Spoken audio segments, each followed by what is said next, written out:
Where are we holding? We are in the middle of the Maimer talking about foods and its connection. We got to the idea of food because this week hints to the dog's name. I think we should take this off from the internet because constantly, okay, we just have to make something stronger.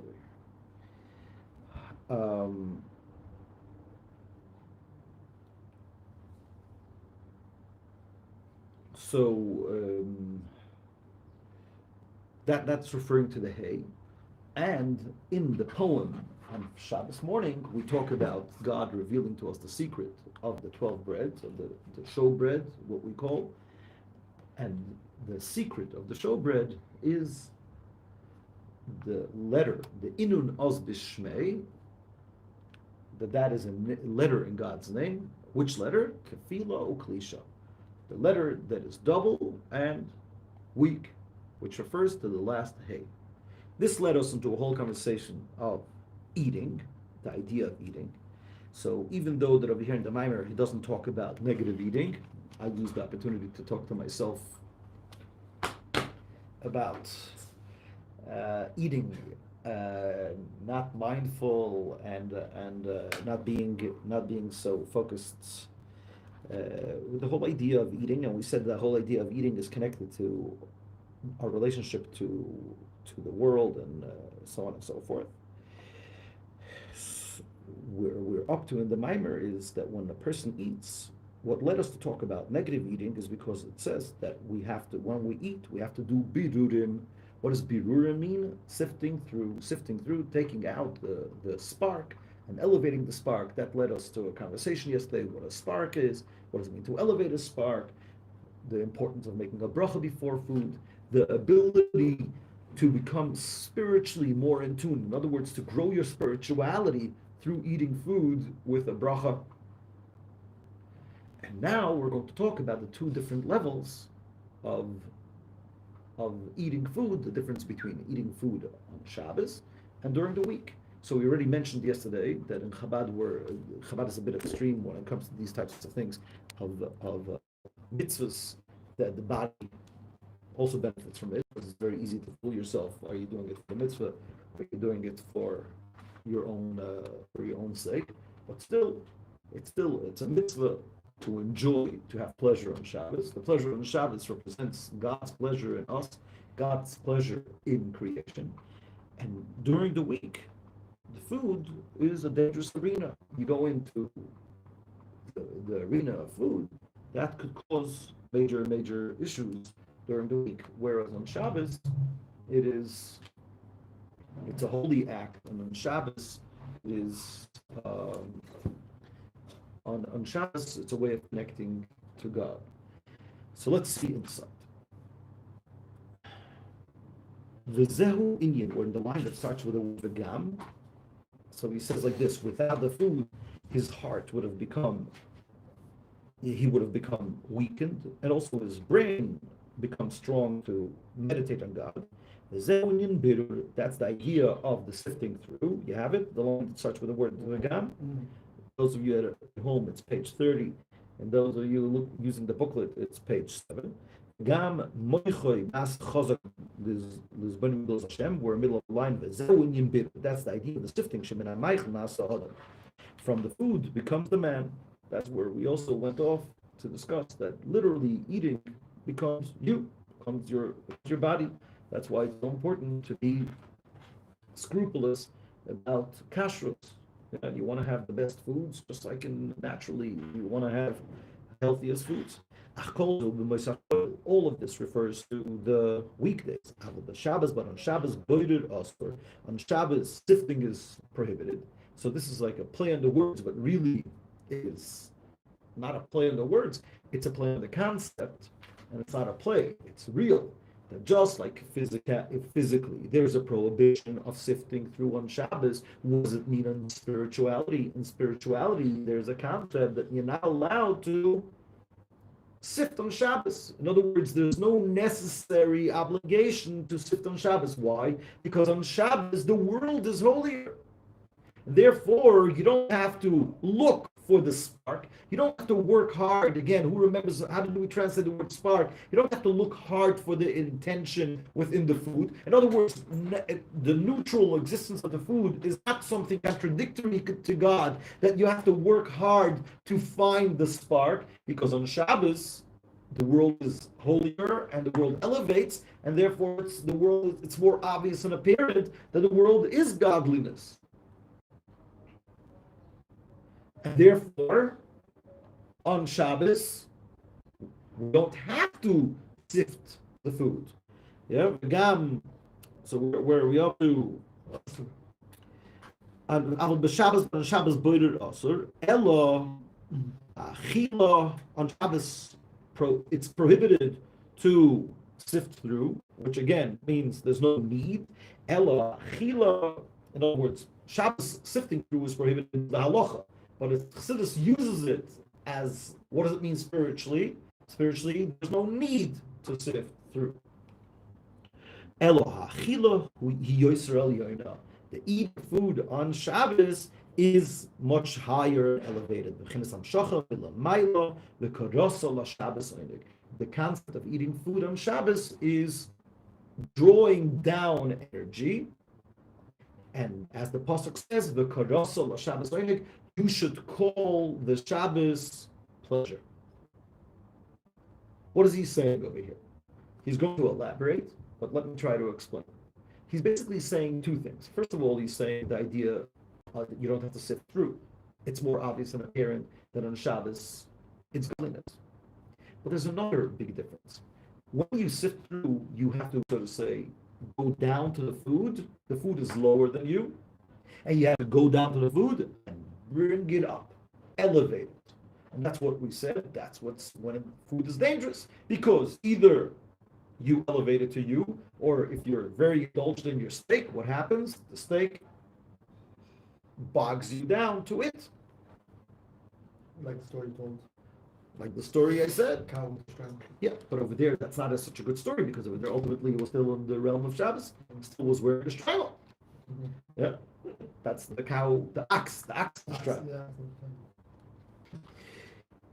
It's even worse. You know? It's like, had the horns with the straddle. But over here, we're saying something else. On Shabbos, the food, and he's going to explain it. On Shabbos, the food is above the person. So you're not bending down to the food. The food is above you, and you're drawing down energy. See, there's a big difference of picking energy from the bottom or drawing it down from the top. And that's hinted in the pasuk, V'karasa l'Shabbos oinev. What does it say? You shall call the Shabbos pleasure. What does calling mean? You're bringing it. Yeah. Exactly. You're bringing it to you. You're calling it. You're bending down to it in order to lift it up. You're calling it. And the calling, again, this is a play on the word v'karasa, you shall call it, so showing that it comes from above to below. Let's see. How is that possible? How could it be? The food is higher than us. So this is going to lead us into an interesting conversation, which we won't be able to cover the whole thing. We're going to have a special class only discussing this idea of toyu and tikkun, which is a very important topic in Kabbalah.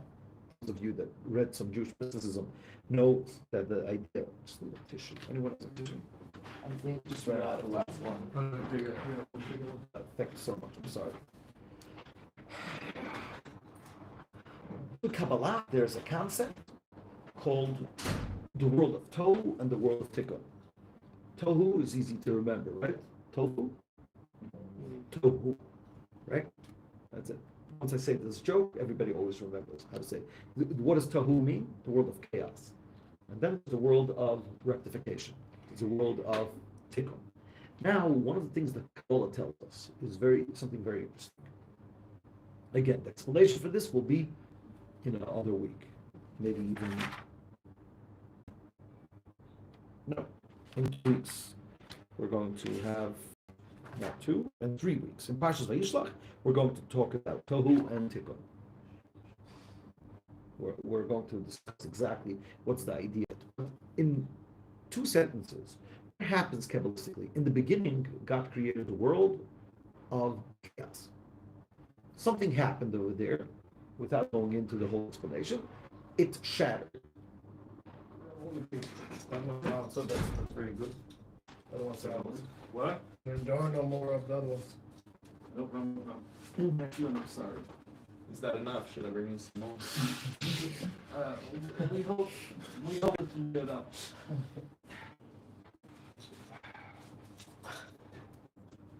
You just put it in that box in there. It's also part of the lie. It's like I needed to add.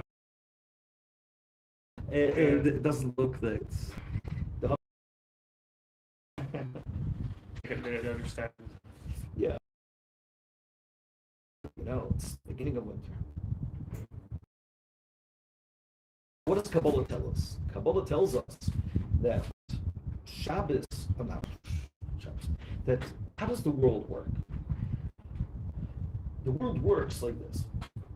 There is the world of chaos, where over there was a world of lots and lots of energy, which actually led to its explosion or implosion, whatever you want.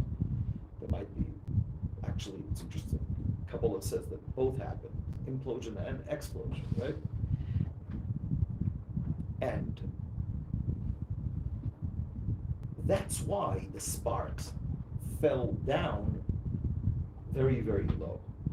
Then comes the world of Tikkun, where that fell to the world of Tikkun.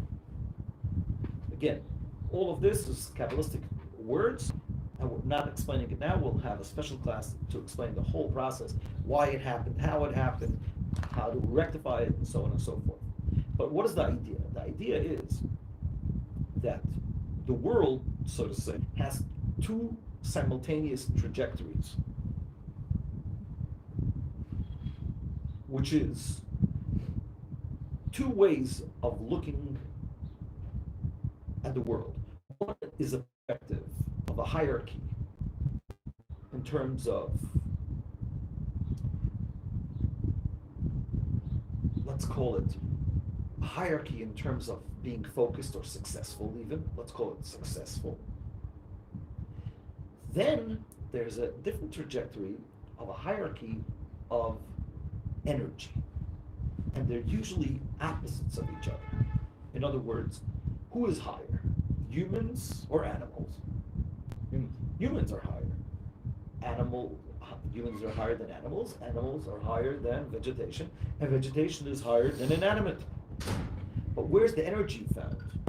Why is it, and this is a question that the Alter Rebbe asks so many times in the Torah and Torah Ohr, it's a topic that comes up over and over again, and it's because he wants us to inculcate it in our brains how it works. If we are higher than the animals and the vegetation and inanimate, why do we need them? Why do we need to consume them? I don't understand. I, human, I am higher in the hierarchy. Why is it if I want to have energy, I don't want to tick off any vegetarians over here, and there's no obligation to eat. Offended. Okay. It's always good to be on the verge of getting offended. It's a very good. Some people do it for a living. Right. They're always on the verge of getting offended. It's like waiting to. Oh, now you offended this. American college students. Yeah, maybe. I don't want to, but obviously it's not a joke. Yeah. But I'm just trying to say that one of the reasons, like from again, some people say that Mashiach is going to come. Everybody's going to be vegetarian. Rough cook. Absolutely. Yeah, very, very, very, very possible. But from other perspective, everybody understands why people are vegetarians, because they feel that they're killing the animal. To a certain extent, spiritually, when you eat an orange or you eat a tomato, you're also killing its energy. So obviously it doesn't look the same because there's so much more energy to a living thing. You see a chicken, you see it walking around, and then it's slaughtered and it becomes chicken in your chicken soup, right? That sounds much scarier. But to a certain extent, obviously there's so much less energy in fruits and vegetables, but when you cut it off, that's why people that are spiritually conscious wouldn't just rip off a leaf or rip off a branch for nothing. Why? I think there's a story like that. I think with Rebbe Rashab, the Friedrich Rebbe, they're walking in the park, and the Friedrich Rebbe was still young. I don't remember. I don't want to. Chassidus stories have to be said over precisely, and you don't want to botch with them. You don't want to mess with them. You don't want to botch it up. So, but I think the story goes that he was a young child and he just ripped off a leaf, and his father told him, "Look what you just did. You took something from the level of vegetation, and now it's inanimate." To a certain extent, that's also killing. On the other hand, when you eat something, and if you're eating it mindfully, you're taking the thing, you're taking that vegetation, you're taking that animal, and now you're making it human. You're bringing it up a level. So, again, not anti-vegetarian. Some of my best friends are vegetarian. Now, about the vegetarian meat and the vegetarian milk and everything. So, on one hand, it's killing. On the other hand, everything in the world is really killing. If you downgrade it, if you upgrade it, from so to say from a Chassidic perspective, you eat the chicken, you make it into a human. So you didn't kill the chicken, you made it alive. You brought it up. Again, from a spiritual perspective, I understand.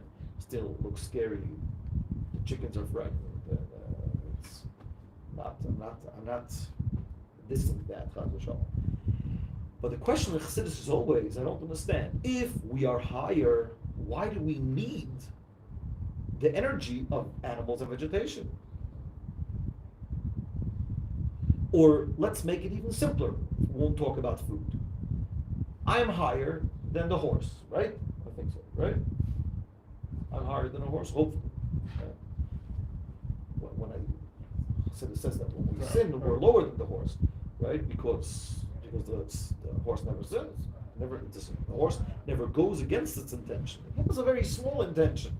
He has a very small, I'd say, very small mission in this world, but never goes against his mission. So the question is, again, for us, we're not spiritually minded like that. At least most of us. That this question doesn't really bother us. But Chassidus constantly asks this question. If I'm higher than the horse, so if I want to get to a different city, why do I have to ride a horse? And what is the answer? I might be higher than the horse, but the energy is found in the lower places. Why? Because the energy comes from a place that is higher than the person. The person comes from the world of tikkun. The energy fell from the world of chaos. Which came first, the world of chaos or the world of tikkun? Chaos. The world of chaos. In the words of the pasuk, where's the world of chaos hinted in the Torah? First. Where? That's true. But where in the Torah is hinted the details of tohu, crashing, the whole thing? That's by the end of Parshat Vayishlach, by Alufei Esav, the officers of Esav. And what does it say over there? Vayim loich vayomos, vayim loich vayomos. You remember? In the end of Parshat Vayishlach, it talks over there about the, not ministers, aluf, how do you say aluf? Chiefs. The chiefs or the commanders of Esav. And it says, Vayim loich, this and this name, Vayomos, and he died. Vayim loich, this name, if you want to look it up, you want to see it, you want to open up the computer. Yeah, I just want to show you how interesting it is that the whole pasuk over there talks about, move it over here, the pasuk over there brings 8 names, and everyone, he reigned and he died, he reigned and he died. Let's go to Torah Ohr, like this we also have the English. Yeah? What are we searching? Torah Ohr, Vayishlach.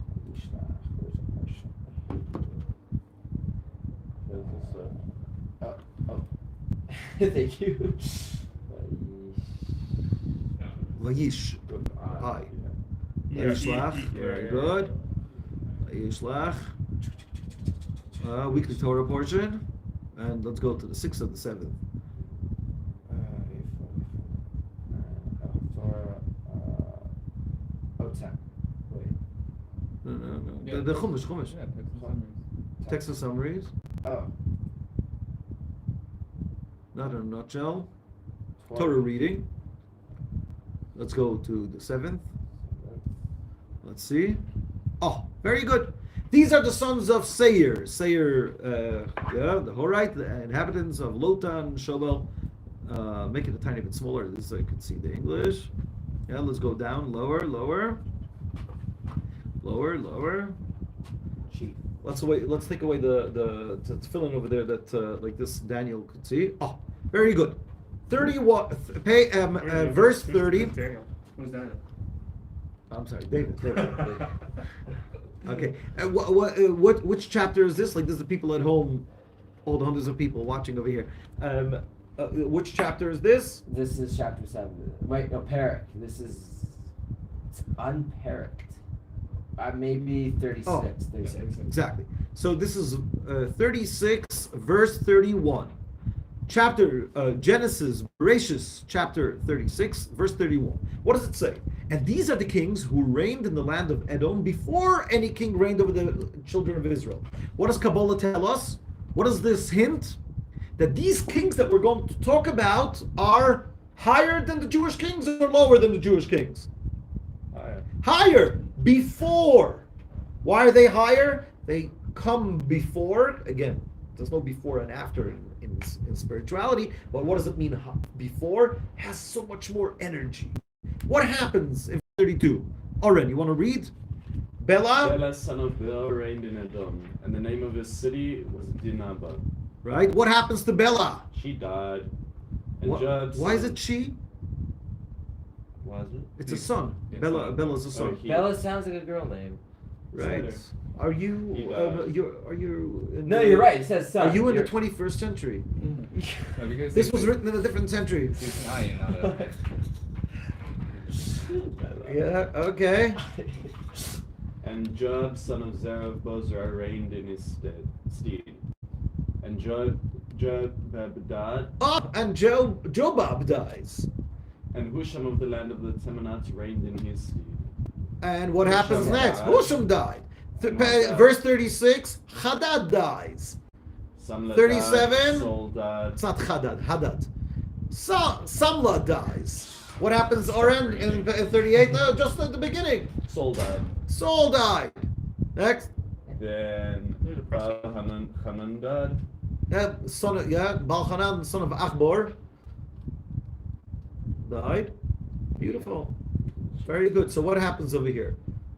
Verse 40. Read verse 40. And these are the names of the chieftains of Esau, according to their clans, according to their places by their names. Chief Timnah, Chief Alva, Chief Jephthah. Beautiful. So the Torah goes over here discussing all the chiefs and they reigned and they died. They reigned and they died. They reigned and they died. What does it mean Kabbalistically? This is referring to the world of Tohu crashing, imploding, exploding. That's the idea of death. Well, we're going to have a special class on Tohu and Tikkun. We're just going to explain why this is called death and how the death works. But what did it say right away in verse 36? All right, let's read it again. Verse 36. Not 36. Sorry, that's word chapter 36. And these are the kings who reigned in the land of Edom before any king reigned over the children Exactly. of Israel. It's before. It's higher. It has more energy. So the reason why we need to eat is, again, there's 1, 2, 3. 1, the highest level is the world of Tohu. Then there's the world of Tikkun. Then there's the worlds that we are in, which is Biyah, Bria, Tzirasiyah. So we come from the world of Tikkun, and the energy that we're dealing with comes from a higher place. They were just lost. They fell, the sparks fell, and our task is to elevate the sparks back to our source. Make sense? So the horse comes from a higher source than the human. That's why it has more energy. Then comes the human. Then the human has two choices now. Either he rides the horse or the horse rides him. If the horse rides you, that's very dangerous. So we are given the energy in the world to work with it, to focus it. It's like if you ever Have you ever worked with kids in the summer? There's this wild child. No one wants him in this bunk. That's you. Yeah. You're the counselor or the child? The child. Okay. Well. So what does a good counselor do? So every counselor says, no, leave me alone. Let him be in a different bunk. But what is a good counselor that really knows his stuff? What is he going to do? Goes, talks to him, figures out what I said. He says, I want him in my bunk, because if I know how to call it, if I know how to direct his energy, if I know how to channel his energy, thank you, that's the word, then our bunk is going to win every challenge, so really, that wild child is higher than the other children or lower. He comes from a higher place, has so much more energy. It's just being misconstrued. That's the idea of reigning and dying. Dying means when you lose touch with your original source. But if there's a good counselor, the good counselor comes from the world of tikkun. He has the ability to take that child and channel his energy in the best way possible. And that is the Kabbalistic reason why, in order for us to live, we need to have access to food, to animals. Nowadays, we need Teslas, right? Inanimate. The lowest form. Inanimate is the lowest form. But if you want to get to places, you have to get into an airplane made out of inanimate stuff. Yeah? Or your phone. What is your phone? What is one of the most powerful things? Sit over here, and there are people watching, seeing me all over the world. How's that? Pieces of plastic. The energy that is found in the lowest, nowadays we know, an atom bomb. Where does the atom bomb come from? Also inanimate. The most powerful energy is found in the lowest, and it's our task to funnel it and channel it. Let's see inside. That's the idea of eating during the week. Let's see inside.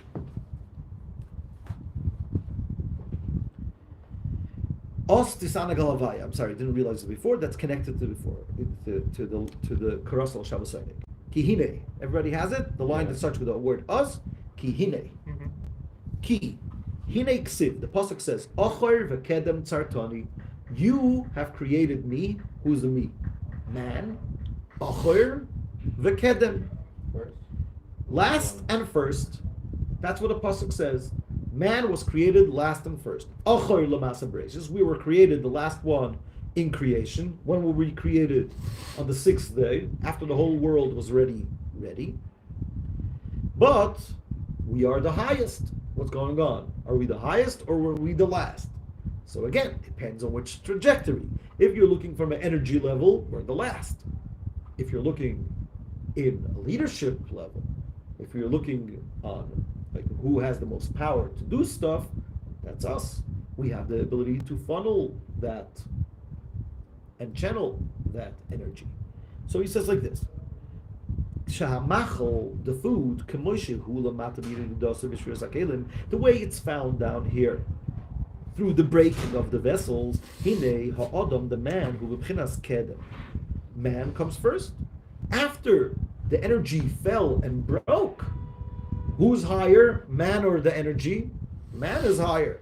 The food becomes sifted through, the food becomes cleared, gets elevated al yidei adam through the man. But in the source lamayla above, he comes from the world of Tohu. Lifnei malach melech bnei Yisrael. Who remembers these words? Lifnei malach melech bnei Yisrael. Before a king reigned for the Jewish people. Who remembers this word? These words? Where are these words from? Huh? No, we just read it in chapter 36, verse 31. Oren read the words, and these are the ministers, the officers of Esau, of Esav, before there was a king. Elo, rather, but afterwards, Vayimloch Vayamos, they reigned and they died. Vayamos Vayimloch, they died and they reigned. What does that refer to? To the breaking of the vessels. but we still see that its root is higher than the man. Since the food gives energy to man. And the person receives energy from the food.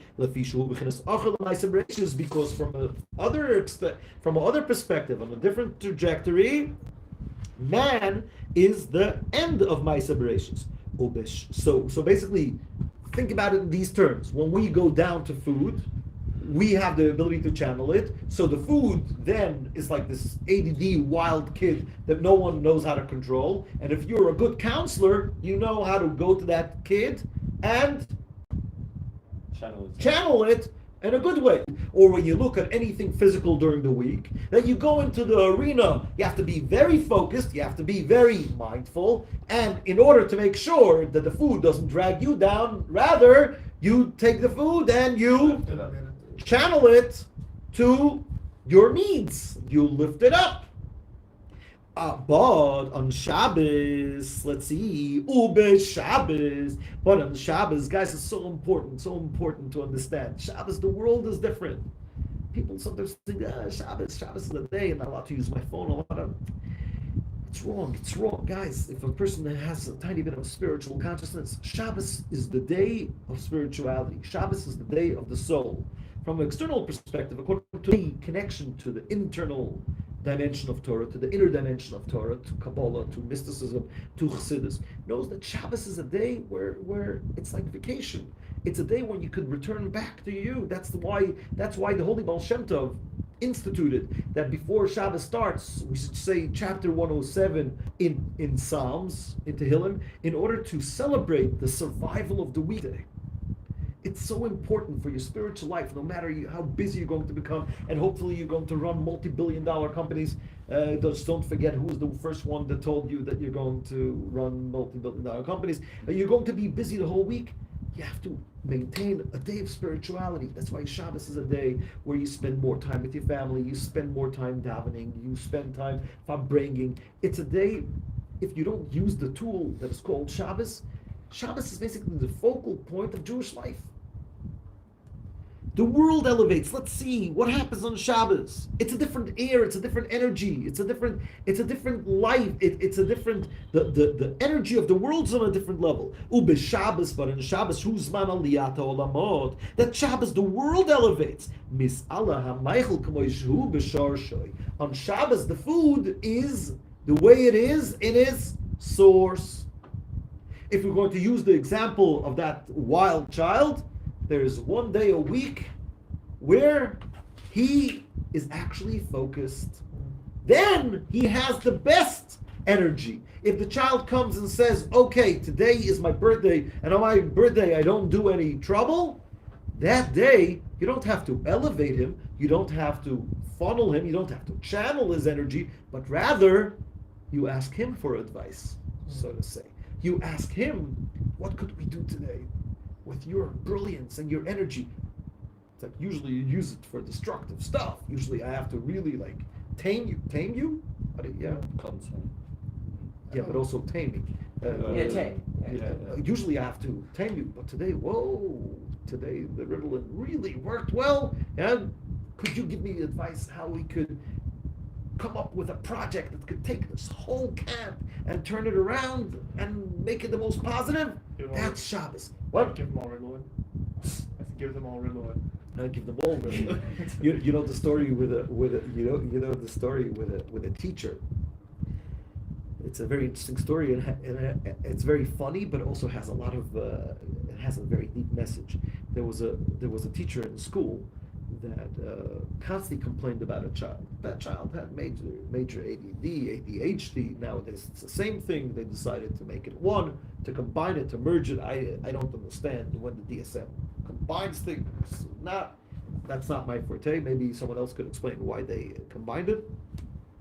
What's the difference if it's combined or not? There probably was the reason it was combined, so there's probably a ton of overlap on the criteria, the list of criteria. Yeah. Okay, but what does it matter if it's combined or no? But basically, they made it into one. So there was a child that couldn't sit, like ants in the pants, and his teacher would constantly get annoyed by him. The teacher couldn't stand it anymore, calls in the parents for a meeting and says, I cannot run the class anymore. I don't know how to deal with your child. I get annoyed by him every second. I can't. Making a condition. He could only come to class if he takes Ritalin. Could only come to class if he takes Ritalin. But the parents told him, listen, the child is very smart. We give him Ritalin in the morning, or I'm sorry, I don't know. They give him, but basically he has to take Ritalin while he's in class. And if the teacher would remind him, he will be very offended. He'll be embarrassed. Yeah. So basically the parents and the teacher decide that every day when he needs to take his Ritalin, that's the time when it kicks in and he goes wild. The teacher should ask him, let's say his name is Berel, do me a favor, could you please go make me a coffee? Go into the teacher's room, there's coffee over there, make me a coffee. Bring me coffee. Yeah. Bring me a coffee. So like this also the child will feel privileged. The Rebbe is asking him to do something special, and when he's there, he'll take his Ritalin. That would be our sign. No one in the class will hear. That's going to be the sign. He goes out, he takes his Ritalin, he comes back to class with a coffee, and that's it. That was the decision. The parents tell the kids what they made up, and that's it. From the next day, every day, 11:30, the Rebbe says in the middle of class, Berel, go. Could you please bring me a coffee? He goes out with the Ritalin in his pocket. A week goes by, 2 weeks go by, and the parents call up the Rebbe, the teacher in class, and he says, things have changed. Amazing. Your child, sweetest child, everything is okay. It's working perfect. So the child says, I'll be honest with you. I don't want to take Ritalin. It doesn't do bad side effects. So every time the Rebbe tells me to go make a coffee, I take the Ritalin and I put it into his coffee. Oh, yeah. So you understand why the Rebbe didn't get annoyed anymore by that kid. Because the Rebbe, it was calmed down, got Ritalin. Everything was... he was locked in. What? He was locked in. Exactly. So sometimes we blame other people for their annoying us. We are the ones that need to calm down. Okay, so how did we get to all this? Shabbos, the food is actually higher than us. Why? Because on Shabbos everything becomes obvious and apparent, and then you see the real face of the food. And what is the real face of the food? It's perfect high level of energy.